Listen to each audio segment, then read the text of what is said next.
The Philippines is one of the centers of biodiversity in the world, uh, containing many unique and endemic plants nowhere else found elsewhere.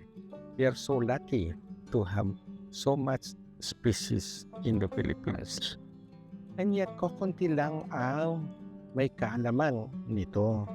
And as such, we are very lucky to be having these species that are considered unique and endemic. Ang ating native flora is now undergoing severe threat. Kung hindi natin siya ipipreserve and conserve, malaki ang chance na mawala ito sa mundo. One of our prime duties is to find ways and means to conserve these threatened species. They say, extinction is forever. Hindi mo na ma-recover pa once ang isang species ay maging extinct. And so, sa akin, ay pwede kong gawin ito as a tool, yung aking na-acquire ng knowledge para kung ibahagi sa public ang kahalagahan ng species diversity sa Pilipinas. In order for us to appreciate yung flowers of the Philippines, mag-feature tayo ng mga halaman na endemic, noteworthy, crops, and ornamental plants na makikita natin na unique to the Philippines. A photo or a drawing is worth 1,000 words. Kung maganda ang illustrations mo, ay iyon ang paraan para mapaabot mo sa public yung beauty of a particular plant or flower. And this is what Giselle has accomplished. Before my previous job, working in the laboratory as medical technologies, my world involves under the microscope.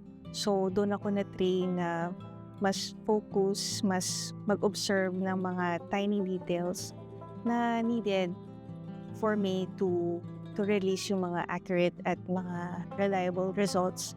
Same din na nagagawa ko through flowers na na-observe ko pa rin sila, na kailangan ko pa rin makita yung mga details na needed.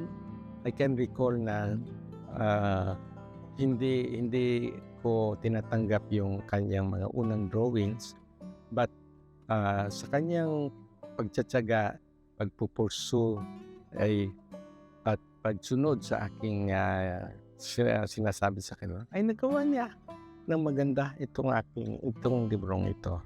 Painting talaga for me started talaga siya sa personal outlet, like a safe space where I can fully express myself without expectations from others.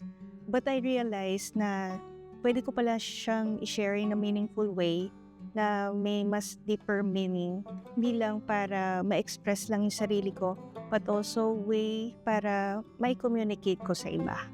I regard this book na as a means and a tool to introduce the beauty of Philippine plants, not only to the Philippines but to the world.